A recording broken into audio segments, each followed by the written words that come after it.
Oke, tapi sebelum kita memulai, webinar ya, yang nanti akan dijelaskan oleh Mas Faris, izinkan saya untuk menjelaskan beberapa hal dulu. Buat teman-teman yang sudah bergabung, ini ada sekitar 22 orang, silahkan berkenalan dulu, silahkan cantumkan nama, domisili, dan website-nya di dalam kolom komentar, biar saling kenalan gitu ya, biar jejaringnya makin luas, seperti itu. Nah, buat teman-teman juga yang mungkin sudah, punya pertanyaan gitu, silahkan langsung di-drop aja di kolom Q&A, jadi nanti sambil kita berjalan webinarnya gitu, nanti bisa langsung dijawabin dengan Mas Faris sendiri gitu. Mungkin nanti kalau misalnya ada yang mau raise hand akan saya izinkan gitu, tapi tunggu gitu, nanti akan moderator, atur gitu ya.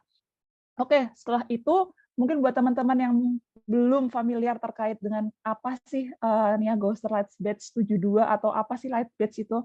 Jadi ini adalah salah satu event regulernya Niaga Hoster yang kita selalu adakan setiap bulannya, dengan tema-tema seputar bisnis, UMKM, maupun IT yang kita kemas secara semi formal dan di Zoom gitu. Buat teman-teman yang tidak ingin ketinggalan informasinya, silahkan langsung follow aja di sosial media Niaga Hoster maupun ikuti di websitenya event niagahoster.co.id/event gitu. Mungkin juga beberapa teman-teman belum familiar apa sih Niaga Hoster. Jadi Niaga Hoster adalah perusahaan penyedia web hosting yang sudah berdiri sejak tahun 2013 dengan misi membantu jutaan masyarakat Indonesia dalam memaksimalkan potensi internet dengan menyediakan alat untuk belajar dan berkembang. Mudahnya kita nyediain alat website, layanan website ataupun yang berkaitan hosting, domain, buat teman-teman yang mau go online, segera langsung hubungi kita ya. Oke. Dan tentunya nggak cuma itu yang akan aku sampaikan, di sini juga aku akan berbagi giveaway buat teman-teman yang sudah hadir di sini dengan cara untuk bagikan keseruanmu ketika kalian belajar di sini, ketika kalian mendengarkan Mas Faris nanti gitu ya, menyaksikan di foto silahkan ataupun di video lalu diupload ke Instagram Story, kemudian menggunakan hashtag Niaga Hoster Event dan mention Niaga Hoster gitu, niagahoster.id gitu ya. Dan jangan lupa untuk follow akun kita dulu gitu. Dan kita tunggu sampai nanti jam 23.59 WIB. Jadi segera nanti pokoknya nikmatin webinarnya sambil diposting-posting sedikit lah ya gitu. Dan jangan lupa tuliskan caption yang menarik ya, karena nanti akan kita pilih satu orang pemenang dan akan mendapatkan e-money sebesar 50.000 untuk satu orang pemenang. Pemenang akan kita DM langsung, nanti juga akan kita umumkan biasanya di Instagram Story. Jadi silahkan berkarya sambil kita belajar bersama. Gitu.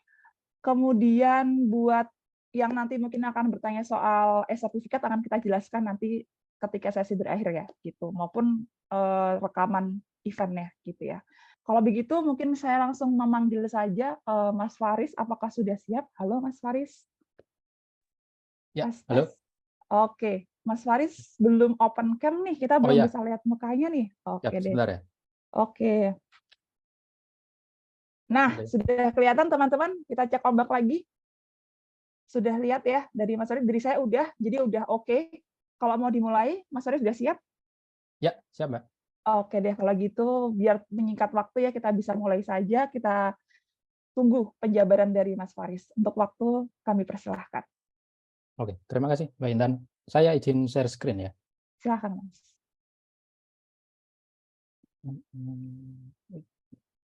Oke.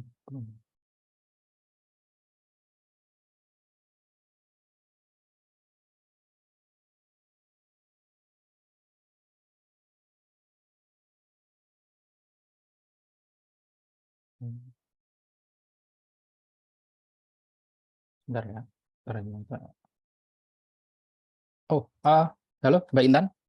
Ya, gimana Mas Sepertinya saya Faris? perlu restart Zoom-nya untuk share screen. Ternyata ada permission yang perlu disetting dulu sih. Oh gitu, Ah, silahkan lift dulu aja nggak mungkin apa-apa. sekitar 1-2 menit sih. Oke, boleh, Oke, boleh. mohon maaf ya. Ya, siap.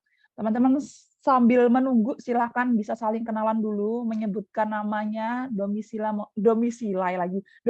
dan websitenya gitu ya. Biar semakin banyak yang datang, bisa sama-sama kita saling support gitu. Dari mana aja ya? Coba saya cek ya. Siapa nih yang paling jauh gitu ya. Apa kabar teman-teman semuanya? Oke, dari Jawa Tengah. Ada dari Langkat, Sumatera Utara, ada dari Jakarta. Oke deh, ternyata Mas Faris sudah mulai bergabung kembali. Oke. Halo Mas Faris, Ya, ya. Ini sudah saya coba jelas? lagi ya untuk Oke. share screen-nya.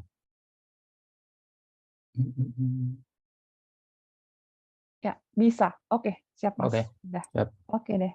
Silahkan Mas Faris. Oke, terima kasih, Mbak. Oke. Ya, pertama-tama terima kasih teman-teman semua yang sudah hadir. Kali ini kita akan apa ya? Ya sharing aja sih soal apa namanya topik tentang best practice for prototyping website atau nantinya kita akan belajar tentang pentingnya prototyping ketika kita sedang mengerjakan sebuah website gitu. Nah, mungkin kita langsung mulai aja ya sesi kali ini. Oke, siap. Nah, kenalan sebentar ya. Jadi kenalin, nama saya Muhammad Faris Iksan, untuk saat ini bekerja di Excelbytes sebagai UI UX designer di sana. Dan ini ya beberapa link sosial media saya. Nanti kalau teman-teman tertarik untuk apa ya terkoneksi setelah acara ini berlangsung, monggo, saya sangat welcome lah. Oke, kita langsung masuk ke pembahasan. Jadi apa saja yang akan kita pelajari di sore hari ini? Jadi yang pertama kita akan apa ya berkenalan dengan apa itu sebenarnya prototyping, terus kenapa kita perlu melakukannya. Terus yang bagian kedua nanti kita akan belajar mengenai siapa saja yang akan diuntungkan dari proses prototyping ini dan juga kapan waktu terbaik untuk melakukannya. Lalu yang ketiga nanti adalah tentang ya singkatlah cara pembuatan prototyping, tentang pembuatan prototype dan juga best practice pembuatan prototype untuk website. Lalu yang terakhir nanti sedikit apa ya prediksi saya ke depannya apa yang akan terjadi di industri UI UX design dan beserta tips prototyping ke depannya gitu. Oke, kita langsung aja masuk ke topik yang pertama. Ya, jadi apa sebenarnya prototyping itu dan kenapa kita perlu melakukannya? Oke, kita mulai ya. Prototyping itu sebenarnya aktivitasnya ya. Jadi aktivitas membuat prototype. Nah, prototype itu sendiri adalah representasi interaktif dari sebuah digital product, entah itu nanti website ataupun mobile apps, yang dengan tetap memanfaatkan device asli sebagai perantaranya. Nah, ini mungkin penjelasan saya masih agak mengawang-awang ya, supaya nggak terlalu mengawang-awang, kita apa ya, coba lihat contohnya langsung.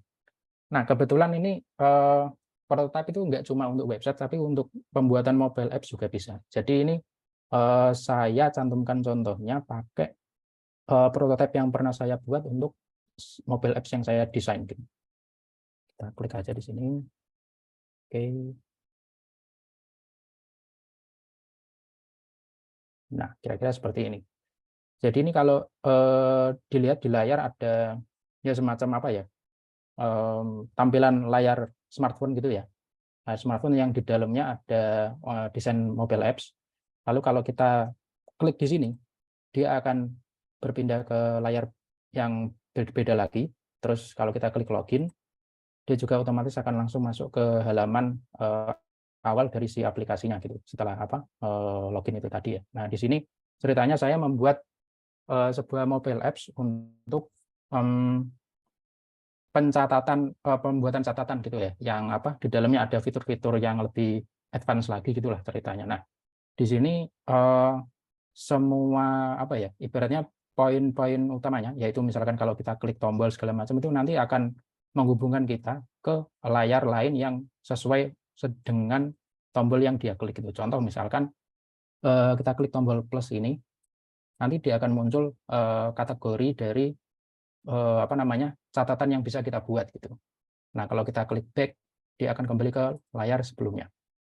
Terus kalau misalkan kita klik lagi di sini, itu nanti akan membuka contoh dari catatan yang sudah pernah dibuat.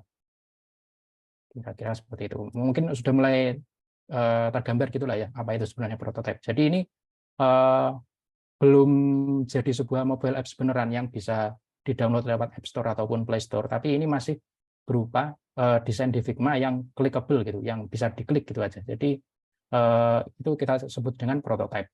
Sebenarnya nggak terbatas di Figma aja sih nanti pembuatannya. Jadi bisa dimanapun, yang penting itu sudah mewakili dari produk hasil akhirnya nanti gitu sih.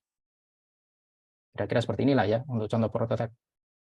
Oke, saya tutup dulu, kita lanjut ke pembahasannya. Oke, nah kita lanjut. Kenapa kita perlu membuat prototipe? Kenapa tidak langsung membuat web atau app saja? Oke, ada beberapa alasan. Yang pertama adalah pembuatan prototipe itu bisa membuat proses development di sisi developer akan jadi lebih terarah gitu. Jadi sepengalaman saya ini ya, ketika kita apalagi proses mengerjakan sebuah website ataupun mobile apps, kita kan nggak mungkin kerja sendirian kan sebagai UI UX designer. Jadi kita akan berkolaborasi dengan developer juga nantinya gitu, yang akan mewujudkan desain yang sudah kita buat menjadi aplikasi sesungguhnya. Nah, di saat seperti inilah prototipe itu sifatnya akan sangat dibutuhkan. Jadi dengan prototipe, developer pun bisa tahu gambaran pastinya gitu. Apa yang akan terjadi kalau kita klik tombol ini, apa yang akan terjadi kalau apa namanya, kita menampilkan data seperti ini, apakah bisa di-cover dari prototipenya atau tidak gitu. Jadi ketika sudah ada prototipe dengan semua interaksi yang lengkap di dalamnya, otomatis itu juga akan memudahkan kerja developer sehingga output-nya nanti ya dari desain yang sudah kita buat dengan apa yang di-develop oleh developer itu akan sinkron gitu. Jadi hasilnya akan maksimal gitulah ya, dan aplikasinya pun bisa apa namanya, mendapatkan feedback positif nantinya gitu. Nah, itu salah satu alasannya. Lalu kita masuk alasan yang kedua. Membuat koordinasi antar tim lebih mudah. Nah, selain developer, biasanya yang membutuhkan prototipe ini itu ada beberapa role lagi gitu sih. Jadi kalau pengalaman saya ya di sebuah tim itu biasanya ketika kita mengerjakan sebuah fitur ataupun apps secara keseluruhan gitu, itu biasanya kita akan terdiri dari beberapa orang. Misalkan UI UX designer, terus ada project manager gitu ya. Terus nanti biasanya ada front end developer gitu yang akan mengerjakan desainnya. Nah, ketika ada prototipe itu nanti biasanya kita akan setor ke katakanlah project manager, terus nanti project manager ini akan membagikan prototipe itu tadi ke anggota timnya yang lain gitu. Misalkan nanti ada UX researcher yang akan membantu proses apa ya, pengujian prototipe yang kita bikin tadi itu ke calon pengguna dari apps-nya gitu. Nah, ketika dia punya prototipe, si project manager ini otomatis dia akan memudahkan tugasnya juga gitu, dan juga akan memudahkan tugas dari si UX researcher karena dia sudah punya, ibaratnya punya senjata gitulah ya untuk dibagikan ke calon pengguna nanti supaya dia bisa mempelajari gitu apakah prototipe yang sudah dibuat ini sudah sesuai dengan harapan dari tim internal gitu terhadap tujuan dari dibuatnya apps itu, gitu sih kurang lebihnya. Nah, setelah apa namanya, prototipe sudah teruji tadi, nah selanjutnya kan itu bisa di-store lagi ke sebelumnya tadi developer yang saya bahas di bagian sebelumnya. Jadi intinya ketika ada prototipe itu akan memudahkan kinerja dari setiap anggota tim yang terlibat dalam pembuatan website atau mobile apps. Seperti itu. Oke, kita lanjut. Nah, ini yang apa ya? Mungkin yang salah satu bagian paling menarik juga sih dari pembuatan prototipe. Jadi dulu saya pernah apa namanya, terlibat dalam sebuah desain pembuatan website gitu ceritanya sih, dari salah satu rekan kerja yang di tempat lama. Nah, dia dari awal memang sudah menyebutkan ingin menghindari membuat website dulu karena secara apa ya, secara cost itu akan jauh lebih mahal karena saat itu dia pengen pembuatan website e-learning gitulah ya ceritanya. Jadi itu akan memakan waktu yang cukup lama kalau didesain dibuat websitenya langsung, padahal dia ini ceritanya lagi proses apa namanya, pitching ke investor gitulah ceritanya gitu untuk mendapatkan pendanaan. Nah, akhirnya dia menemui saya untuk apa namanya, minta solusi lah. Ini enaknya gimana ya? Ada solusi nggak kalau misalkan dibuat desainnya aja tapi yang bisa dipresent secara proper gitu ke investor gitu. Nah, saya akhirnya menyarankan untuk dibuatkan prototipe itu. Waktu itu saya pakainya belum Figma tapi pakai Adobe XD gitu.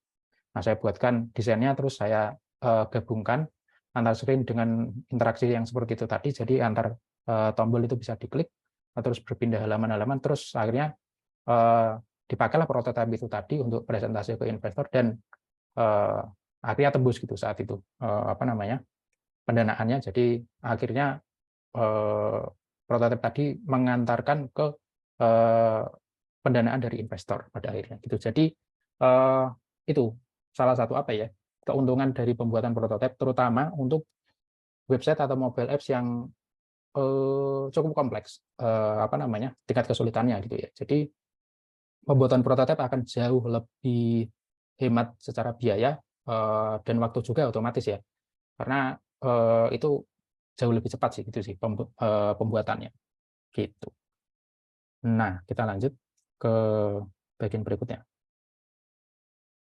Oke, masuk ke pembahasan yang kedua, yaitu siapa yang akan diuntungkan oleh pembuatan prototipe ini dan kapan waktu terbaik untuk pembuatan prototipe. Oke, pertama mungkin kita akan coba bahas dulu ya siapa aja yang terlibat gitu sih dalam pengerjaan prototipenya. Itu yang pertama, biasanya ini saya agak kebalik sih urutannya, tapi nggak apa-apa. Yang pertama itu biasanya ya, kalau kita tergabung di sebuah tim yang gede gitu, biasanya akan terdiri dari beberapa role. Salah satunya mungkin UX designer. Nah, di sini nanti dia akan memulai, sebenarnya pembuatan prototipe itu bisa dibilang ya cukup cukup komprehensif gitulah, dari awal sampai akhir gitu hampir semua role terlibat gitu, karena prototipe yang saya contohkan tadi itu yang di awal itu sebenarnya kan hasil dari pekerjaan banyak role sebelumnya gitu. Nah, yang pertama itu adalah UX designer. Jadi di sini biasanya mereka akan membantu kita menentukan flow dari website ataupun aplikasi yang akan dibuat. Lalu setelah dapat flow-nya, biasanya mereka akan mulai membuat wireframe-nya gitu untuk lebih menggambarkan secara visual gitulah.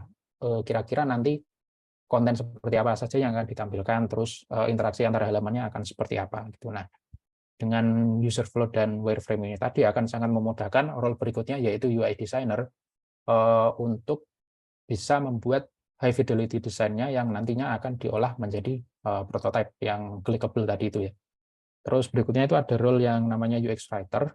Di sini mereka tugasnya akan membuat copy dari website atau mobile apps yang kita buat tadi itu, prototipenya, supaya tujuannya nanti ketika diujikan ke calon pengguna itu lebih konteksnya lebih ada gitu. Jadi nggak asal kita pakai konten dummy misalkan lorem-isume segala macam itu sih. Jadi karena tujuannya untuk diuji, maka harus menggunakan konten yang real gitu. Makanya di sini biasanya dibutuhkan bantuan dari UX writer. Nah, yang terakhir yang terlibat adalah biasanya si front-end developer. Jadi mereka di sini biasanya akan memberikan semacam saran panduan gitulah ya untuk UI designer yang mengerjakan prototipenya mengenai batasan-batasan yang bisa dilakukan oleh si front-end developer ini gitu sih. Jadi biasanya kan di dalam sebuah website development ada aturan-aturan yang harus dipatuhi gitu ya. Misalkan kita pakai Bootstrap CSS gitulah untuk pembuatan tampilan websitenya. Nah, itu nanti kan ada beberapa rules yang perlu dipatuhi supaya antara desain yang dibuat dengan hasil lahir dari developer bisa sinkron gitu sih. Oke, kita lanjut ke bagian berikutnya. Nah, kita masuk ke bagian siapa yang akan terbantu dengan adanya prototype. Nah, ini yang pertama adalah front-end dan back-end developer. Sempat saya sebut sebelumnya, jadi untuk front-end developer ketika mereka punya prototype, mereka akan punya panduan kerja yang lebih jelas gitu mengenai akan seperti apa hasil lahir dari website atau mobile apps yang akan mereka buat itulah. Nah, tapi nggak cuma front-end developer aja ya yang akan diuntungkan dengan adanya prototype, tapi juga back-end developer. Jadi ketika kita bisa melengkapi desain yang sudah kita buat prototipe tadi itu, terutama bagian kontennya dengan menggunakan konten yang real gitu. Nah, itu akan sangat membantu backend developer untuk menentukan desain dari database mereka gitu. Ya, karena kan ini biasanya website atau mobile apps kan akan bersifat dinamis ya data-data yang ada di dalamnya. Jadi mereka akan sangat membutuhkan konten real itu tadi yang kita cantumkan di prototype supaya mereka bisa dengan mudah mendesain database-nya Karena itu nanti database juga akan ditampilkan di website atau mobile apps yang versi finalnya kan, yang akan diakses oleh user yang real nanti itulah. Jadi gitu sih. Untuk keuntungan yang didapatkan dari front end dan back end developer. Oke, selanjutnya project manager.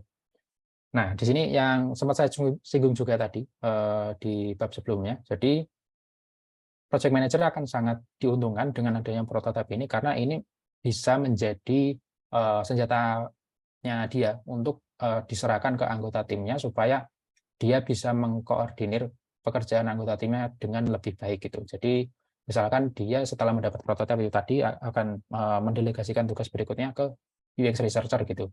UX researcher akan bertugas untuk menguji prototipenya ke calon pengguna, dan setelah mendapatkan feedback dari calon pengguna, UX researcher mengembalikan hasilnya ke project manager, dan setelah semuanya dinilai oke, baru dia menyerahkan prototipenya ke front end developer gitu sih. Biasanya prosesnya seperti itu. Oke, nah UI designer juga akan diuntungkan dengan adanya prototipe ini karena kita jadi bisa lebih memahami produk yang akan kita desain gitu, yang telah kita desain lah maksudnya ya. Dan itu juga sekaligus akan membuat koordinasi kita dengan anggota tim lain, terutama front-end developer, jadi lebih mudah. Jadi misalkan ya, ketika proses development, si developernya ada yang masih dibingungkan gitu misalkan ya, kita bisa langsung memandu mereka untuk ngecek prototipe, terus coba cek screen ini, klik di bagian ini gitu misalkan ya. Nah itu dengan adanya prototipe juga akan jadi memudahkan proses koordinasi yang mungkin terjadi antara UI designer dan developer. Oke, berikutnya business founder. Nah ini juga yang sempat saya sebutkan tadi ya. Jadi dengan adanya prototipe ini, seorang business founder itu ibaratnya ya bisa memangkas biaya yang mungkin akan keluar dengan menguji prototipe ini ke ibaratnya calon investor ataupun mungkin calon pelanggan gitu yang mungkin akan menggunakan produknya dia. Nah, ini juga apa ya, bisa dibilang salah satu solusi yang patut diperhitungkan gitu sih dengan pembuatan prototipe untuk business founder, terutama untuk business founder di produk-produk digital gitu ya. Jadi akan jauh menghemat biaya gitulah. Sebelum nanti khawatirnya ya ketika kita si business founder ini kok tiba-tiba langsung bikin website atau mobile apps-nya, dan begitu selesai dibuat ternyata tidak ada market yang cocok, itu kan akan jauh lebih makan biaya kan, dan rugi juga gitu lah, rugi waktu, biaya segala macam. Makanya mending bisa dilakukan uji coba dulu dengan dibantu oleh si prototipe ini tadi. Seperti itu. Oke, nah berikutnya, kira-kira kapan ya saat yang tepat untuk melakukan prototyping? Nah, ini sepengalaman saya. Prototipe menurut saya akan sangat tepat dibuat ketika itu bisa membantu suksesnya dari tujuan dibuatnya si website ataupun mobile apps. Misalkan nih, si website ini kan ada website yang bertujuan untuk digunakan penggalangan dana. Nah, biasanya website seperti ini kan interaksi maupun pemrosesan data di dalamnya akan lumayan kompleks ya. Nah, kalau kita buat secara langsung kan websitenya itu akan sangat memakan waktu, dan kalau nggak ada prototipe itu ibaratnya developer yang bikin juga akan kebingungan lah nanti itu. Nah, dengan adanya prototipe ini kita bisa melakukan uji coba dulu nih kepada calon usernya. Nah, jadi kita nanti bisa sekalian validasi gitu apakah interaksi di dalam websitenya ini sudah cukup memudahkan pekerjaan calon pengguna ketika mengoperasikan websitenya atau belum gitu. Nah, dengan mendapatkan feedback seperti ini tadi kan kita bisa apa ya, bisa lebih cepat gitu melakukan iterasi-iterasi lagi gitu. Jadi kita perbaiki terus sampai akhirnya kita bisa ketemu prototipe dengan versi yang paling oke sebelum nantinya bisa kita setor ke tim developer untuk dijadikan website versi yang sesungguhnya gitu.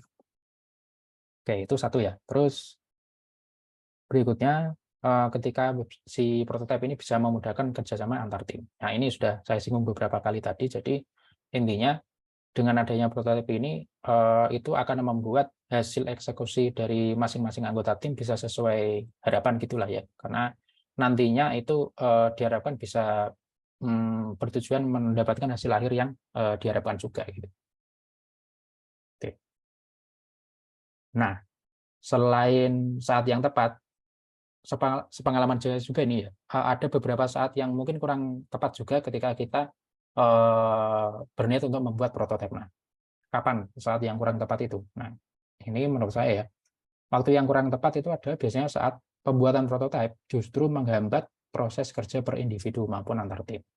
Misalkan nih, kita sudah punya ide bisnis yang tervalidasi gitu, karena mungkin kita sudah punya pelanggan gitu lah ya. Misalkan nih, kita sebelumnya itu sudah bisa dapat pelanggan dengan cara menerima orderannya lewat WhatsApp gitu. Nah, kita pengen bikin nih apa namanya, sebuah website simple aja. Intinya ini websitenya cuma untuk apa namanya, input data dari si calon pengguna, data dari calon pengguna, terus nanti inputan datanya itu akan masuk ke email kita gitu lah, atau ke spreadsheet gitu misalkan ya.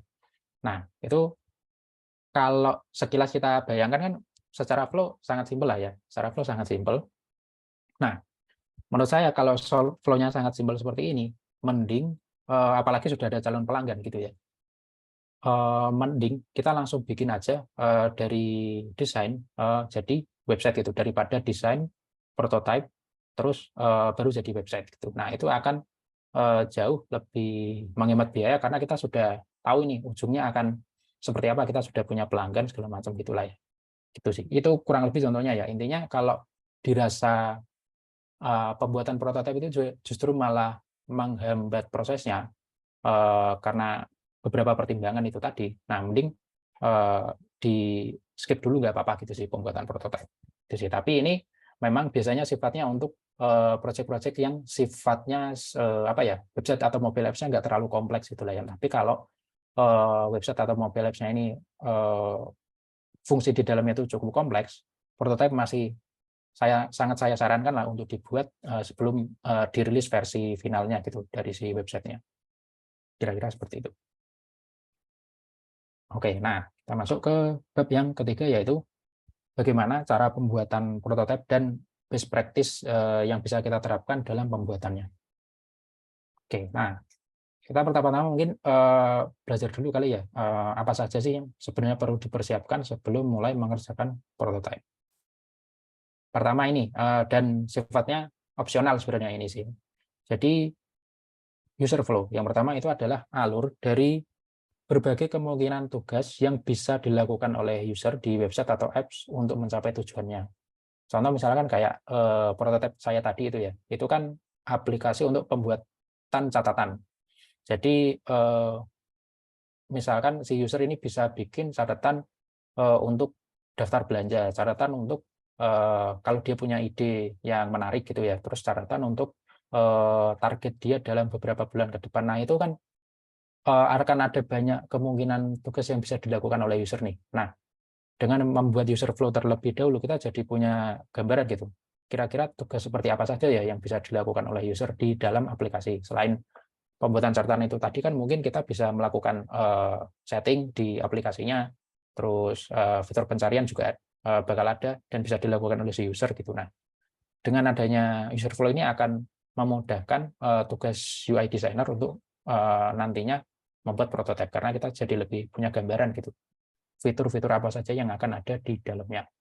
Nah, ini sekali lagi saya sebut sifatnya opsional karena menurut saya ini cocoknya untuk website dengan fitur yang kompleks gitu. Tapi kalau untuk website atau apps yang simple, mungkin bisa di skip bagian ini nggak masalah sih.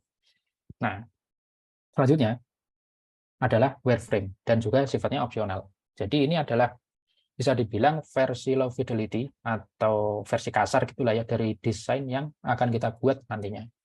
Kira-kira contohnya kayak yang di gambar sampingnya itulah ya. Jadi masih kotak-kotak warna hitam putih gitu aja.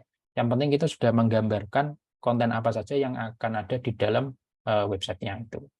Nah, ini juga sifatnya opsional seperti si apa namanya user flow tadi, khusus untuk website dengan fitur-fitur yang kompleks gitu Mas. Oke, kita lanjut. Nah, ini setelah kita apa namanya bikin user flow terus apa tadi wireframe, Selanjutnya kita olah keduanya tadi menjadi high fidelity design yang apa ya? Ibaratnya ini bahan-bahan yang akan kita olah nantinya menjadi prototipe untuk kita saling hubungkan antara satu halaman dengan halaman lain gitu. Jadi ini ibaratnya sudah nggak ada kotak-kotak apa namanya dengan warna hitam putih itu tadi lagi. Jadi ini benar-benar sudah versi final. Ibaratnya ya desain secara desain sudah menggunakan warna terus teks yang sesuai apa ya sesuai dengan style yang diharapkan gitulah ya. Jadi ini apa ya nggak boleh di skip bagian ini. Jadi ini wajib sih sifatnya untuk pembuatan prototipe nanti. Nah, oke, itu tadi yang perlu dipersiapkan untuk membuat prototipe. Nah, selanjutnya karena kebetulan saat ini aplikasi yang paling banyak dipakai untuk pembuatan prototipe itu Figma ya. Jadi saya akan coba share aja sih tips-tips atau cara-cara simpel untuk membuat prototipe di Figma gitu. Tapi ini versi basic banget sih. Jadi nanti teman-teman bisa explore lagi ketika memang tertarik untuk bisa bikin sendiri gitu. Nah, ini cara paling dasar ya. Jadi ada 4 tahap yang cukup mudah. Jadi yang pertama kalau sudah terbuat semua apa namanya high fidelity desainnya dari layar-layar aplikasi yang akan dibuat prototipenya nanti seperti ini contohnya yang ada di gambar. Nah itu nanti teman-teman bisa klik ya salah satu elemen di desainnya, misalkan tombol itu ya tombol yang warna putih itu. Nah tombol putih itu tadi ketika di Figma itu nanti teman-teman bisa masuk ke tab prototipe yang ada di sidebar kanan. Nah setelah masuk ke tab prototipe itu si komponen button ini bisa diklik terlebih dahulu terus nanti akan muncul semacam panah gitulah ya. Nah itu nanti bisa kita tarik panahnya untuk kita arahkan ke screen yang akan dituju setelah si tombol ini diklik gitu. Misalkan dia akan pindah ke tombol ke screen login gitu. Nah setelah kita drag and drop si panahnya tadi itu jenis interaksi dari klik yang kita atur tadi itulah ya. Jadi jenis interaksinya adalah on click, terus itu akan dinavigasikan ke screen login. Nah itu di bawahnya itu apa namanya opsional aja sih. Kalau misalnya teman-teman pengen ngasih animasi itu juga bisa. Nah ya kira-kira seperti itu sih apa namanya untuk cara paling dasarnya ya untuk pembuatan prototipe. Jadi memberikan interaksi terhadap komponen yang sudah kita buat di Figma gitu. Nah ini tadi bisa diulangi ke semua komponen desain yang ada di masing-masing screen supaya nanti bisa menghasilkan output yang diharapkan gitu. Oke, nah kita selanjutnya akan berbicara tentang best practice dalam pembuatan prototipe. Jadi apa-apa saja yang sebaiknya diterapkan ketika kita membuat prototipe. Oke, yang pertama dan sudah sempat saya sebut tadi ya. Jadi kita sebaiknya gunakan konten yang mewakili konten aslinya nanti. Kenapa? Karena prototipe nanti akan diuji ke calon pengguna dan dengan menggunakan konten yang real, bukan lorem ipsum kayak gitu ya teksnya. Itu nantinya juga akan memudahkan si calon penggunanya untuk memahami website atau mobile apps yang sedang diujikan ke mereka. Jadi mereka akhirnya bisa memberikan output yang sesuai juga gitu.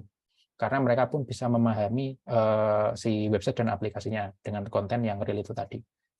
Dan dengan menggunakan konten real ini juga sebenarnya berdampak baik juga ke orang yang terlibat dalam pembuatan prototipenya gitu. Karena mereka jadi lebih paham gitu mengenai aplikasi yang mereka desain gitu. Jadi nggak asal tempel teks dummy gitu aja gitu sih. Jadi baik antara yang mengerjakan dengan calon penggunanya gitu akhirnya bisa saling mengerti tentang apa yang sedang mereka kerjakan saat itu. Oke, itu ya yang pertama. Terus lanjut di bagian berikutnya yaitu best practice-nya adalah bisa dioperasikan. Maksudnya bisa dioperasikan itu gini. Jadi masing-masing komponen yang ada di dalam prototipenya seperti tombol, terus apa namanya link, terus apa misalkan input text field gitu diharapkan bisa memberikan respon yang sesuai ketika terjadi interaksi di masing-masing komponennya gitu. Jadi kalau misalkan tombol diklik, harapannya tombol ini juga bisa membawa si user untuk berpindah halaman misalkan ya.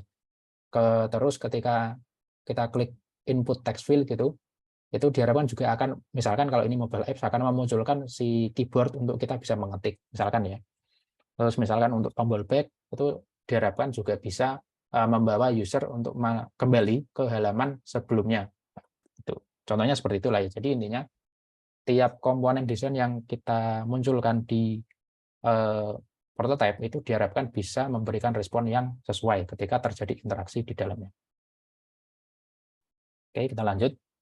Best practice berikutnya adalah sesuai dengan guideline yang dimiliki developer. Nah, ini misalkan ya, prototipe dari sebuah website itu kan kalau apa namanya sekarang ini biasanya developer itu akan pakai framework CSS gitu. Misalkan contoh Bootstrap gitu ya. Nah, yang mana di dalamnya itu biasanya ada rules yang namanya grid system untuk membagi sebuah halaman website menjadi 12 kolom gitu misalkan ya, untuk supaya menata kontennya lebih mudah gitu sih. Nah, hal-hal seperti itu juga harus kita pahami gitu sih. Jadi sebelum kita membuat prototipe atau desain itu kita sebaiknya juga ngobrol dengan developer yang akan mengerjakan desain kita nanti gitu. Apakah apa saja rule-rule yang akan mereka gunakan di website yang akan dikerjakan nanti itu. Jadi dengan mengetahui guidelines yang dimiliki oleh developer itu juga akhirnya kita bisa memberikan output desain yang sesuai gitu. Jadi nggak dari kita aja gitu yang apa namanya punya preferensi, tapi ini kan outputnya untuk kerjasama antar tim gitulah ya. Jadi antara desainer dan developer juga harus sinkron gitu. Nah, kira-kira seperti itu ya. Oke, nah ini juga yang paling penting kalau kita bikin prototype untuk website ya.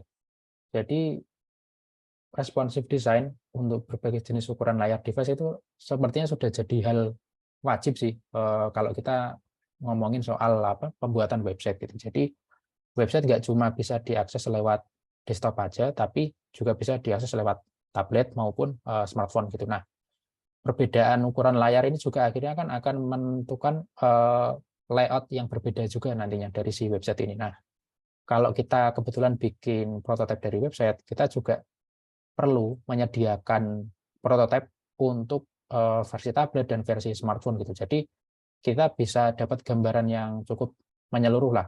Apalagi kalau misalkan ya website ini ternyata memang lebih sering dipakai di smartphone gitu, diaksesnya di smartphone itu. Nah, kita juga perlu prioritaskan gitu sih, apa namanya prototipe yang akan diuji nanti yang versi mana gitu sih.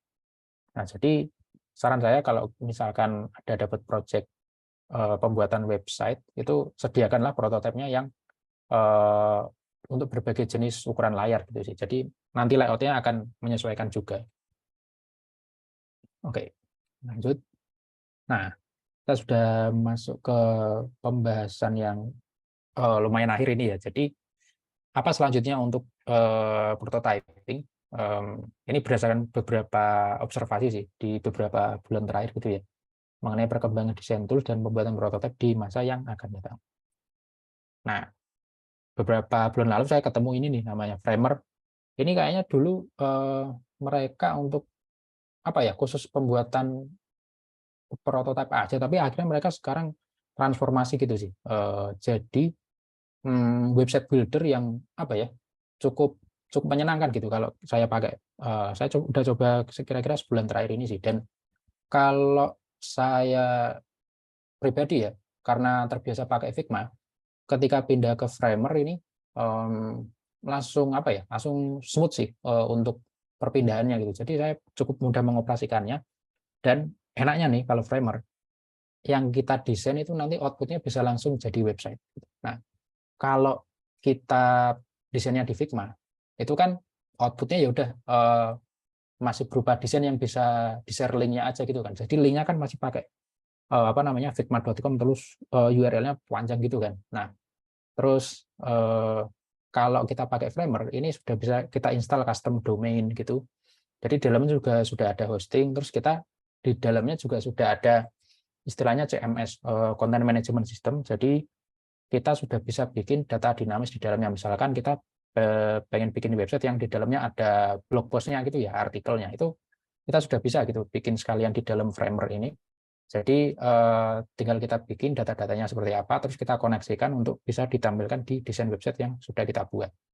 Nah, dengan adanya si framer ini sangat memungkinkan UI designer untuk langsung membuat website sebagai prototype dengan berbagai fitur yang dimilikinya. Gitu. Nah, jadi tapi mungkin masih akan perlu waktu sih sampai ibaratnya proses transisinya benar-benar lancar gitu ya. Tapi kalau saya lihat trennya sih sudah mulai banyak UI designer yang mulai menggunakan si framer ini untuk membantu pekerjaan mereka gitu. Karena itu tadi ya, mungkin apalagi UI designer yang freelance gitu ya.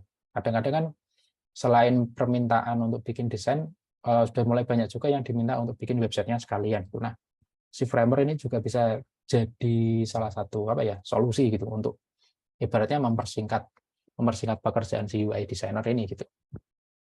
Nah, tapi memang kalau kita sudah punya basic design terlebih dahulu, ketika kita pindah framer itu akan jauh lebih mudah sih. Nah, jadi saran saya memang kuasain dulu sih untuk basic desainnya gitu. Nah, baru nanti untuk masalah tools ini bisa menyesuaikan. Itu sih yang menurut saya akan terjadi di dunia prototyping inilah ya. Jadi nanti ke depannya mungkin proses prototyping akan jauh lebih mudah gitu sih dari yang ada sekarang. Oke, nah ini penutup dan saran. Jadi menurut saya ya desain tools itu apalagi sekarang teknologinya sangat cepat sekali sih perkembangannya. Jadi akan terus berkembang, mungkin akan sangat lebih cepat lagi perkembangannya, dan yang bisa bertahan nantinya itu adalah yang bisa beradaptasi terus dengan perubahan-perubahan ini, dan juga orang yang bisa memiliki problem solving dan desain skill yang bisa terus diasah. Menurut saya itu mereka yang bisa bertahan. Kira-kira seperti itu. Oke, terima kasih Oke, sudah menyimak. Moga terima saya balikan ke Mbak kasih Intan ya. Mas Faris untuk penjabarannya kurang lebih 45 menit. Buat teman-teman yang sudah bertanya, ini sudah ada ya Mas ya, ada 7 pertanyaan, mungkin akan saya sebutkan saja, nanti tinggal Mas Faris jawab gitu ya. Dan ada satu yang raise hand, mungkin kita jawab satu pertanyaan dari kolom chat dulu.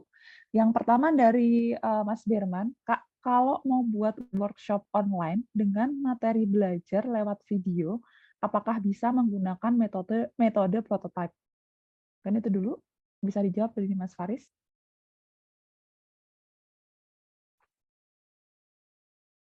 Halo?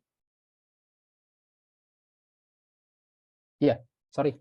Oke. Mas Berman ya, kalau boleh tahu nih, untuk output-nya nanti itu akan berupa website kah atau bagaimana ya nanti itu? Misalkan atau lewat Google Meet atau Zoom gitu. Oke. Mas, ini kebetulan Mas Berman juga raise hand. Apakah Oh kita ya, izinkan saja ya? ya Kita monggo Mbak. izinkan untuk berbicara ya? Heeh. Oke. Tes, halo Mas Berman.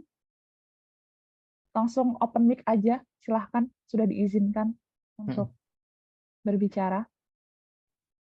Oke. Halo, Ya, Yap. ya sore, makasih. Ini metodenya nanti, ini nanti lewat video, Mas. Heeh. Lewat website, sorry. Oh, lewat website, oke.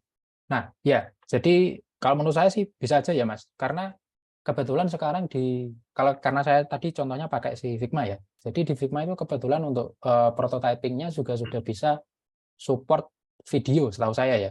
Jadi kita bisa embed video ke dalamnya, terus ketika kita play prototype-nya itu sudah bisa di-play juga gitu sih videonya. Tapi kayaknya perlu diperhatikan masalah ini sih. Aku kurang tahu apakah si video ini termasuk untuk semua paket Figma atau enggak gitu sih, karena kan selain paket yang gratis ada paket yang berbayar ya. Nah, itu mungkin yang perlu diperhatikan sih, apakah si prototipe-nya ini bisa di-play, prototipe video ini bisa di-play untuk Figma yang free atau enggak gitu. Ya. Heeh. Oke. Cukup menjawab nggak, Mas? Iya, cukup. Makasih, Mas. Oke. oke. Terima kasih Mas Berman untuk pertanyaannya ya. Mungkin kita lanjut lagi ke pertanyaan kedua dari Mas Riki Juliana Sution. Izin bertanya, Mas, jika kita sebelum membuat UI UX ada tahap memahami brief project serta brainstorming dan mind mapping. Saya mau bertanya, bagaimana best practice kita melakukan mind mapping untuk membuat mind mapping website tersebut?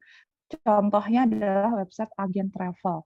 Ya, oke. Ya, terima kasih pertanyaannya. Jadi ini sering kejadian sih kebetulan di saya. Jadi kadang itu brief yang masuk itu masih apa ya, ibaratnya masih general banget gitu loh, belum terlalu detail gitu. Nah, saya sebelum loncat ke apa namanya, mind mapping itu tadi, itu saya pokoknya kalau masih belum detail gitu, biasanya saya akan langsung lempar banyak pertanyaan dulu sih ke kliennya gitu ya.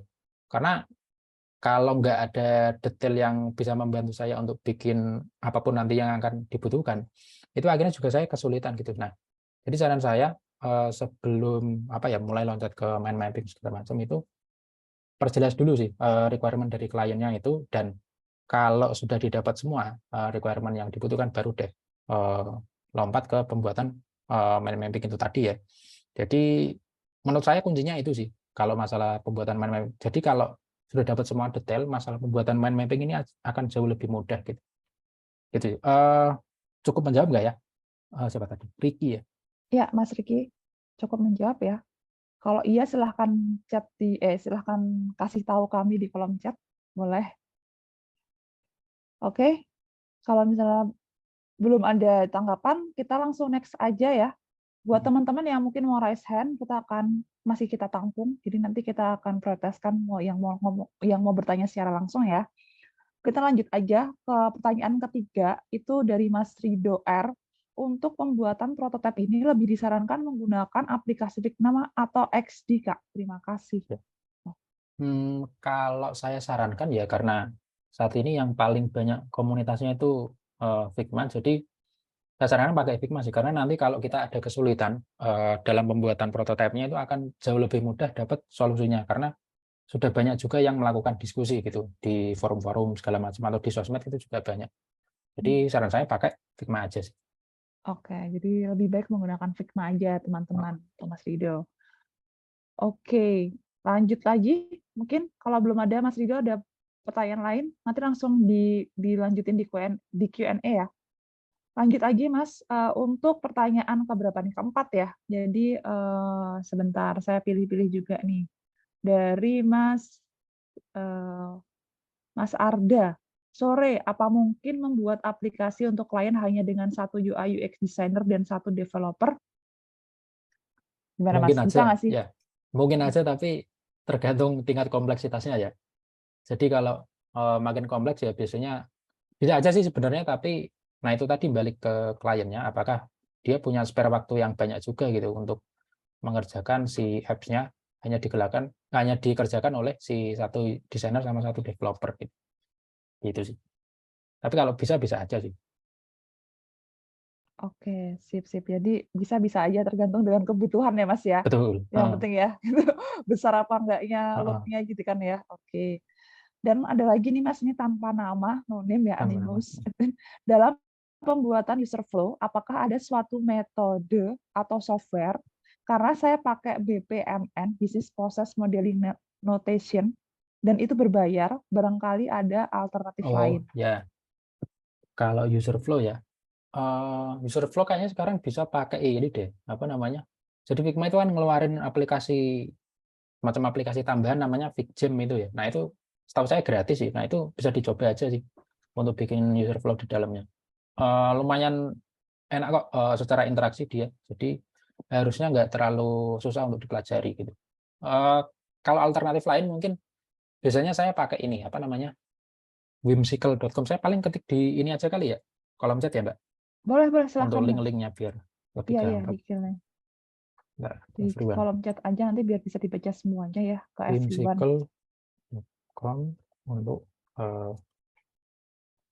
bikin wireframe dan user flow. Nah itu. Oke. Sip. Itu ya jawabannya buat mas-mas yang tidak bernama ini, gitu. Semoga membantu. Kalau Siap. misalnya ada pertanyaan lain, langsung dijawab, langsung direspon aja di kolom Q&A, biar langsung bisa kita bacakan. Kemudian lanjut, next-nya Mas, dari Mas Banu Ridwan. Mas, boleh kasih contoh guideline developer? Mungkin Mas Faris punya contohnya yang bisa di-share Oh ya, gitu. Atau mau share screen juga boleh lagi, gitu, nggak apa-apa. Waktu saya juga kasih masih banyak, jadi santai. ini aja kali ya. Nah ini nih.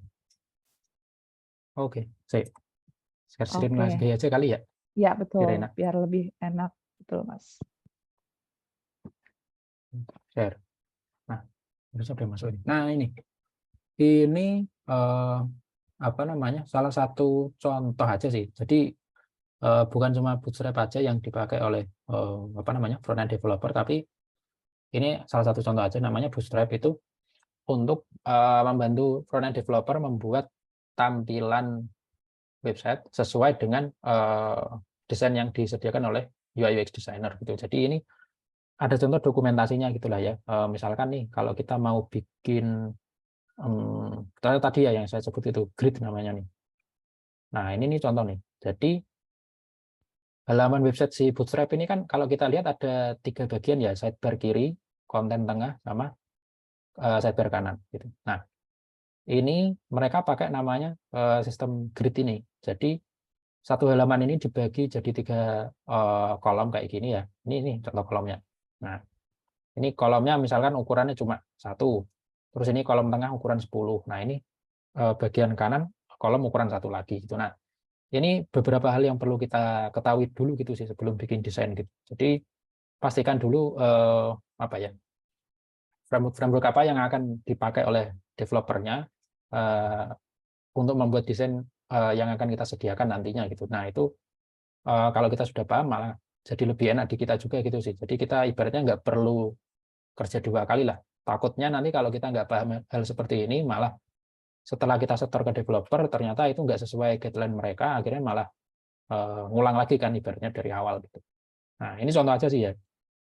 Ada banyak lah di dalamnya ini. Ini contoh yang grid tadi itu, terus apa namanya, misalkan untuk pembuatan kayak komponen-komponen kayak page gini-gini itu juga ada di sini. Nah, ini bisa jadi panduan kita juga sih. Kalau misalkan kita butuh guideline yang apa katakanlah versi cepat gitulah ya. Kalau kita mau bingung nih nentuin enaknya padding dari si page ini berapa ya, kanan kiri atas bawahnya ini. Nah, kita bisa pakai contoh dari si Bootstrap ini untuk memulai gitu sih. Nah, sebelum nanti kalau memang diperlukan untuk bisa di custom lebih lanjut gitu. Ya kira-kira seperti itu sih. Cukup menjawab nggak ya untuk pertanyaannya? Ya nih, dari Mas Banu cukup menjawab nggak nih? Atau mau raise hand biar bisa ngobrol langsung? Oke, Ya, oke Mas, thank you. Katanya oke. sudah bisa. Oke. Mungkin lanjut ya, tapi sebelum melanjutkan pertanyaan, saya mau mengingatkan kembali buat teman-teman yang mungkin membutuhkan rekaman dari webinar sore hari ini gitu ya. Kita akan menyediakan, tapi dengan syarat tolong bantu kami untuk mengisi feedback yang sudah di-share oleh admin. Nanti ketika kalian sudah mengisi akan mendapatkan sertifikat, kemudian juga akan dikirimkan juga rekaman videonya gitu ya, dan materinya dari Mas Faris begitu. Jadi silahkan langsung isi feedback-nya ya teman-teman. Oke, kalau begitu lanjut lagi nih ke pertanyaannya Mas Rido. Buat teman-teman yang mau tanya, kita masih membuka ya, masih banyak waktunya, silahkan dimanfaatkan sebaik mungkin. Lanjut ke pertanyaan Mas Rido ya. Kalau UI designer bisa membuat prototipe langsung jadi website dengan Framer, kalau untuk versi mobilnya apakah ada juga, Mas? Dari Mas Rido R. Ya, kalau versi mobil yang dimaksud ini mobil website itu dari Framer pun juga bisa ya sebenarnya. Tapi kalau yang dimaksud ini mobile apps, untuk saat ini sih saya belum ketemu ya yang bisa bikin mobile apps dengan cara apa namanya drag and drop seperti itu tadi ya, yang ibaratnya sudah ada pemrosesan data di dalamnya juga gitu sih. Tapi kalau untuk website, Framer itu sudah cukup apa ya, cukup bisa jadi penantang seriusnya Figma nantilah untuk masalah pembuatan prototipe gitu. Gitu sih. Oke deh. Dari Mas Rido, apakah mau menjawab lagi? Apakah mau menanggapi? Kalau sudah terbantukah, sudah terjawabkah? Kalau sudah, kita next. Kayaknya pertanyaannya pada di chat nih. Tadi Oh saya iya, melihat dari cukup chat ini. Saya katanya. coba scroll dulu ya, Mas ya. Nanti Boleh, Mbak. ada dari Mbak Diana. Saya juga mau ngingetin lagi buat teman-teman ya, selain mengisi feedback, silahkan mengabadikan momen terbaiknya selama mengikuti webinar ini, Red Badge ini ya. Tolong share di kolom komentar gitu ya. Kolom share di sosial media teman-teman, di Instagram, story, jangan lupa mention Niagostar dengan hashtag Niagostar event. Nanti ada 50.000 untuk 1 orang beruntung gitu. Nanti akan kita tunggu sampai jam 23.59. Oke, langsung aja aku beralih ke kolom chat. Sebenarnya buat teman-teman yang mau bertanya, kita bisa di Q&A aja, di kolom Q&A biar gampang buat kami membacanya, gitu ya. Tapi kata tadi sudah ada yang di chat ini, kita nggak apa-apa deh yang ini ya. Dari Mbak Diana Puri Lestari, cara tahu roadmap belajar UI UX biar belajarnya enak, nggak loncat-loncat gimana ya, Mas? Ya. Ini sih sebenarnya apa ya? Kalau berdasarkan pengalaman aja ya. Jadi dulu itu sebenarnya saya berangkat kan dari front end developer awal mulai kerja itu. Terus akhirnya karena apa ya? Ibaratnya ada lebih condong ke lebih senang ngerjain secara visual gitu. Akhirnya coba-coba deh bikin UI design gitu. Otodidak aja belajarnya waktu itu. Jadi lihat video YouTube gitu. Waktu itu awal-awal masih pakai Adobe XD itulah ya. Terus setelah saya coba beberapa minggu, beberapa bulan, akhirnya kok ini prosesnya saya menikmati prosesnya sih. Bikin desain terus ini caranya bikin persis kayak yang saya lihat di Dribble di Behance itu kayak gimana ya, sampai akhirnya bisa gitu. Terus akhirnya ketagihan untuk bikin lagi gitu. Nah, jadi yang paling penting di awal ini sih sebenarnya nentuin dulu, karena kan di bidang UI UX ini ada banyak ya nantinya pencabangannya gitu. Jadi ada yang fokus bikin hi-fi design dan prototype, UI designer itu tadi. Terus ada yang fokus di apa namanya bagian UX designernya untuk bikin katakanlah user flow, wireframe gitu-gitu. Terus ada juga namanya UX researcher untuk apa namanya menguji kebutuhan calon pengguna, terus menguji prototipe itu tadi contohnya. Terus bahkan ada juga yang fokus untuk pembuatan kopinya aja gitu, isi UX writer kan. Nah, jadi di awal mungkin kita coba tentuin dulu gitu sih, kira-kira kita cocoknya di bagian mana ya. Kalau saya kebetulan waktu itu gitu sih berangkatnya. Jadi dari front end, terus ternyata memang suka ngulik tampilan website gitu. Akhirnya coba belajar lebih dalam lagi di UI design, terus akhirnya udah belajar otodidak aja gitu. Sampai akhirnya ketemu kesempatannya, dapat klien, terus akhirnya juga join di perusahaan. Dan sejujurnya ya, ketika kita sudah dapat apa namanya, ibaratnya skill dasar dari role yang kita pengen dapat itu tadi. Nah, di dalamnya nanti itu kita otomatis akan menyesuaikan sih proses belajarnya. Jadi misalkan nih, dulu saya di awal itu nggak bisa bikin prototipe, tapi ketika dibutuhkan, akhirnya saya belajar lagi gitu sih, gimana cara bikin prototipe gitu. Terus setelah selesai bikin prototipe, saya lihat-lihat lagi perkembangan desain itu. Akhirnya ada yang ketemu namanya desain system. Nah, saya belajar lagi tuh namanya desain system ini cara bikinnya gimana di Figma, terus untuk proses integrasinya dengan developer itu akan seperti apa gitu-gitu sih. Jadi kalau saya bisa bilang ya, belajarnya akhirnya sesuai kebutuhan gitu sih. Jadi jangan langsung belajar semuanya di awal, itu nanti malah akan bikin pusing gitu lah. Akhirnya malah bikin kita jadi nggak jalan aja gitu kalau langsung belajar semuanya di awal. Jadi tentuin dulu aja kira-kira mau fokus dulu, atau memang kalau memang misal pengen coba semuanya untuk nentuin minatnya, itu juga monggo-monggo aja sih. Tapi kalau saya tadi berangkat dari ke minat dulu sih. Kira-kira seperti itu ya, supaya proses belajarnya akhirnya jadi lebih terarah gitu. Gitu kurang lebih.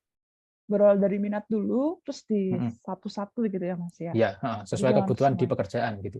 Ya, betul sekali. Jadi jangan maruk, mungkin malah burn out gitu. Ya. Oke deh. Mungkin dari Mbak Diana ada tanggapan, nanti langsung aja ya ke chat gitu atau ke Q&A kalau misalnya masih ada pertanyaan lainnya. Mungkin lanjut lagi karena kok ada yang di kolom chat lagi nih yang bertanya gitu ya. Kak, maaf mau tanya, untuk pembuatan desain UI UX selain Figma dan XD, apakah ada aplikasi lain? Gitu. Ya, desain UI selain Figma. Ya, kalau selain itu sih setahu saya ada beberapa sih, kayak Sketch itu yang versi berbayar, tapi ya untuk setahu saya cuma untuk Mac OS gitu ya, Mac. Terus kalau lain itu apa ya? Paling itu Framer itu tadi sih, tapi khusus untuk pembuatan website ya kalau si Framer itu. Nah, kalau masalah pemilihan tools ini sebenarnya gampang sih menurut saya, pakai yang paling banyak digunakan aja gitu sih. Dan kalau yang paling banyak digunakan itu kan otomatis juga yang akan lebih memudahkan kita mendapatkan ini kan ya, pekerjaan gitu loh. Karena kan biasanya dengan banyaknya dipakai si aplikasi ini, otomatis di industri pun mereka akan mengikuti gitu. Misalkan kayak lowongan-lowongan kerja segala macam, akhirnya yang dibutuhkan orang yang bisa menggunakan misalkan Figma gitu deh, karena Figma kan yang paling banyak dipakai. Itu sih. Jadi saran saya pakai aja yang paling banyak digunakan. Cari aman gitu ya, cari yang paling Mm-mm. banyak digunakan aja, karena nanti bisa saling sharing-sharing kalau misalnya ada Betul kesusahan sekali. gitu kan. Oke deh, ini masih ada waktu banyak sekali yang bisa dimanfaatkan selain teman-teman bisa membuat konten untuk di-upload ke story dan mendapatkan giveaway gitu ya. Teman-teman juga bisa bertanya nih, mumpung ada Mas Faris. Oke, ada satu pertanyaan lagi nih Mas, gitu. Mm-mm. Dari Mas Arda, saya pernah coba desain aplikasi di Figma, itu saya tambah foto material baja di bawah warna background aplikasinya, Oh ya. tapi prototipenya jadi beda dan persis sama oleh developernya. Jadi ada Mm-mm. oh, Oke, halo. oke, boleh Ya, halo ya. sip. Oke, saya coba jawab ya. Ini memang kadang-kadang apa ya, permasalahan yang kadang ketemu di Figma itu macam-macam sih, yang ditemuin antara satu user sama user lain. Nah, ini masalah yang Mas maksud ini kayaknya kemungkinan ya, kalau kata saya mungkin bug di Figma, atau eh, bisa jadi mungkin apa masalah. Ini kan ceritanya kayak numpuk-numpuk warna gitu lah ya. Sorry, ya numpuk warna di objek kan. Jadi selain warna apa namanya, tadi kalau nggak salah ada gambar material baja, tapi dikombinasikan juga dengan warna background. Nah, mungkin salah satunya itu ada tingkat opacity-nya yang terlalu tebal atau gimana, mungkin sampai akhirnya bikin hasilnya nggak sesuai atau ketutupan gitu antara satu layer dengan layer lain. Kemungkinan gitu sih ya, kalau bisa saya jawab. Tapi karena ini saya nggak tahu secara detail apa namanya di Figma-nya seperti apa, jadi saya juga nggak bisa kasih jawaban yang lebih detail juga gitu sih. Tapi kemungkinan seperti itu. Oke, terima kasih Mas Faris Oh, penjelasannya. Dari Mas Arda, mau open mic kah oh untuk ya, bisa ngobrol iya. lebih Heeh. jelas gitu kalau misalnya belum terjawab dari jawabannya ini? Silakan. Kalau misalnya iya, saya akan izinkan. Oh, itu Mas di kolom Mm-mm. chat jawabnya. Oh, sudah. Ya benar Mas, Oke. di combine opacity di tampilan udah Mm-mm. oke sebelum prototype. Oke, sudah, terima kasih. Buat teman-teman yang lainnya, silahkan. Ayo, masih ada waktu ini untuk bertanya, dimanfaatkan nih kayak mumpung ada Mas Farid di sini soal desain prototype website gitu ya.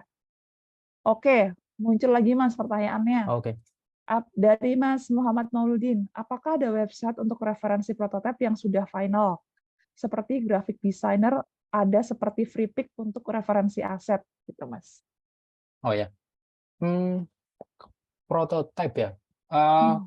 kalau prototype sih sebenarnya jatuhnya bukan prototype lagi kalau untuk interaksi gitu, tapi mungkin langsung contoh ini aja ya.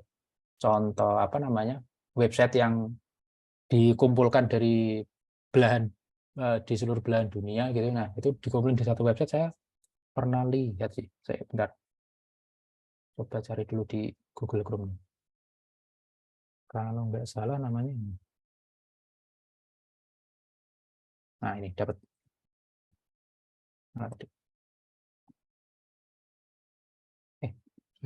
Ini ya. Type answer. Boleh Nah, di-share jadi lagi, Mas. Kalau oh, mau membutuhkan di-share screen biar lebih. Oh, udah di mm, sini. Oke, siap, oh. siap, siap. Oke deh. Begitu semoga Nah, menjawab ya, Mas Mauludin. nah itu Apakah mau menjelaskan tambahan ya lagi, Mas Faris? mungkin Oke. ditambah dikit kali ya. Jadi itu kan sebenarnya contoh apa ya?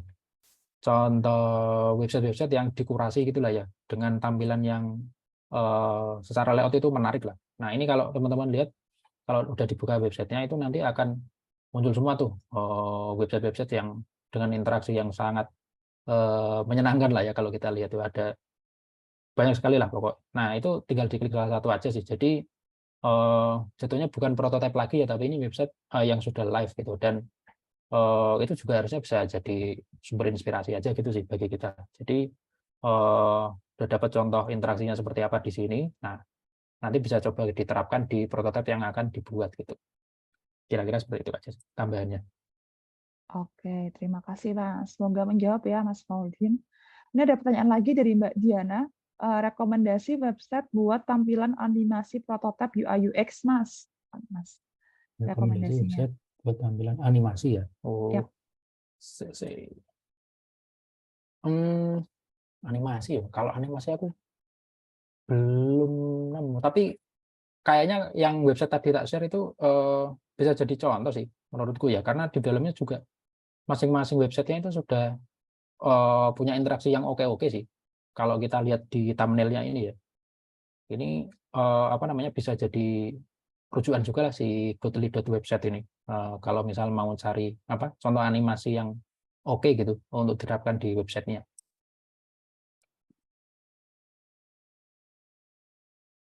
Oke, begitu ya Mas, Mas lagi Mbak Diana, gitu semoga terjawab ya. Jadi bisa pakai yang tadi sudah direkomendasikan. Coba dikulik-kulik dulu. Buat teman-teman yang lainnya, silahkan masih ada kesempatan lagi buat kita bertanya, buat kalian bertanya ke Mas Faris secara langsung, baik mulai kolom Q&A maupun langsung open mic. Coba kita tunggu sampai 1 menit ke depan, 2 menit ke depan. Kalau misalnya tidak, nanti kita langsung ke closing statement. Ayo, mumpung masih ada waktunya. Oke, cukup jelas, tinggal mengikuti perkembangan kebutuhan pengguna. Siap, dari Kak Happy Wiyadi Sumali gitu Mas. Terima kasih. Oke, Oke. kita tunggu lagi nih 1 menit. Jangan lupa saya juga mengingatkan untuk mengisi feedback-nya teman-teman. Jangan lupa juga buat upload kontennya ketika mengikuti webinar ini gitu ya. Siapa tahu dapat iseng-iseng berhadiah 50.000, lumayan kan ya. Oke, dengan pertanyaan dari Mbak Diana nih, Kak. Kak, slide-nya di-share nggak? Akan kita share pasti, tapi isi dulu feedback-nya, nanti sertifikat slide-nya, materi maupun dari rekamannya akan kita kirimkan juga, tapi terpisah ya, karena kita masih butuh ngelisting dulu, jadi sabar. Kalau sertifikatnya akan langsung kita kirimkan setelah kalian mengisi feedback-nya. Begitu ya. Ada pertanyaan lainnya nggak nih, teman-teman? Oh, emang sukanya tuh gitu, Kak. Menit-menit terakhir tuh muncul gitu ya. Nah, memang begini ya. Oke, ada pertanyaan lagi dari Kak Sean Priantoni. Kak, bagaimana jika kebutuhan klien itu berubah? Bentar, Kak, bagaimana jika kebutuhan klien itu berubah-ubah, padahal desain yang klien berikan sebelumnya sudah jadi? Nah, ini mungkin Oh, Mas Faris bisa cerita ya, pengalamannya nih menghadapi siap. klien-klien seperti gimana gitu ya. Silakan. Ini menurut saya cara paling aman ya untuk mengatasi hal seperti ini. Jadi pakai platform aja. Antara saya biasanya pakai ini sih. Akhir-akhir ini lagi pakai apa namanya, Upwork, untuk kalau dapat klien freelance gitu ya. Nah, kalau pakai platform itu enaknya kita bisa lebih kontrol gitu kerjasama kita dengan klien. Jadi di awal sebelum kita memulai pekerjaan, kita akan bikin kontrak terlebih dahulu. Jadi kontraknya itu nanti akan berisi apa-apa saja yang akan kita kerjakan di ibaratnya dalam satu tahapan kontrak itulah ya. Nah, kedua belah pihak ini harusnya sudah sepakat di awal, terus nanti kan sudah ada apa tagihannya segala macam di awal juga. Nah, itu kalau ibaratnya dari salah satu pihak nggak bisa memenuhi, ibaratnya kontraknya batal gitu. Nah, misalkan ya contoh kasus kalau misalkan si klien minta desainnya berubah, sementara desainnya udah jadi gitu. Itu nanti kita bisa ingetin aja dulu gitu sih. Nah, ini kita kalau sesuai kontraknya itu dari saya pekerjaan ini harusnya sudah selesai. Nah, kalau kamu mau diubah desainnya, ini kita bikin kontrak baru, tapi kita selesaikan dulu kontrak yang ada sekarang gitu. Nah, jadi ibaratnya fair gitulah ya antara kita yang ngerjain desainnya karena udah jadi juga sama klien yang tiba-tiba minta diubah gitu sih. Karena kan ya ini profesional aja gitulah ya. Jadi kita sudah profesional tapi harusnya klien juga profesional gitulah. Gitu sih saran saya. Oke deh, jadi harus punya dokumennya lah ya, teman-teman. Nanti lihat Didokumentasikan. Oh ya, dokumentasinya saya gitu. ketik ya di sini. Ya tuh, ada rekomendasi Word. dokumen. Kok Upwork sih? Salah, sorry. Salah-salah. Oke ya, Mas. supaya bisa ke-tracking. Jadi nanti Ah, antara si pembuat dan klien tuh dari kitanya yang membuat dan klien juga bisa ngerti. Jadi jangan sampai seenaknya gitu. Nah, itu sudah dijawab ya, Kak Sean, gitu ya. Oke deh kalau begitu, kalau belum ada pertanyaan lagi, mungkin langsung aja nih dari Kak Faris bisa closing statement apa dari event hari ini bisa disebutkan dulu closing statement-nya gitu sebelum kita tutup. Ya, sip. Terima kasih Mbak Intan. Jadi ya ini terima kasih Niaga Hoster sudah mengundang saya untuk bisa sharing di sore hari ini. Ini ceritanya saya juga sebagai alumni sih, karena saya dulu sempat hampir 2 tahun apa ya di Niaga Hoster itu. Jadi Wah, sebagai UI designer ya saat itu. ya, ya. Jadi sekarang saya di Excelbed. Nah ini jadi ya nostalgia gitulah ya sama Ya, ya. kantor lama. Terus senang juga bisa akhirnya sharing-sharing pengalaman ini karena apa ya kadang-kadang itu proses kita belajar memang perlu apa ya memang perlu kayak semacam ada pemicunya gitulah. Ini menurut saya kalau ada acara seperti ini bisa jadi pemicu gitu sih Mbak. Jadi mungkin yang awalnya masih bingung memulainya dari mana, mungkin dari sharing session sore hari ini jadi bisa lebih tahu Ya, gitu selanjutnya mau ngapain gitu di proses belajarnya gitu sih. betul. Jadi mungkin dari saya itu aja sih Mbak. Sekali lagi terima Oke. kasih sudah diberikan kesempatan ini dan semoga yang saya sampaikan bisa memberikan manfaat gitu ya ke teman-teman semua. Amin. Terima kasih Mas Faris. Ya, Tentunya pasti akan memberikan manfaat ya. Tadi juga banyak yang terjawab pertanyaannya. ya, Walaupun ini sebentar gitu ya, semoga juga bisa memenuhi rasa nostalgianya Mas Faris terhadap Niaga Hoster dan tentunya materi yang disampaikan Mas Faris juga bisa bermanfaat buat kita semuanya. Mungkin sebegitu aja buat teman-teman. Jangan lupa isi feedback-nya untuk sertifikat, kemudian materi maupun rekaman akan kita kirimkan nanti setelah kalian mengisikan feedback-nya gitu ya. Dari saya kurang lebihnya mohon maaf apabila tadi ada salah kata maupun kurang-kurangnya mohon dimaafkan. Sampai jumpa di event-event selanjutnya di Niaga Hoster. Bye. Terima kasih semuanya. Terima kasih Hoster People. Terima kasih ya, Mas ya, Faris. sama-sama. Terima kasih semuanya ya. Ya.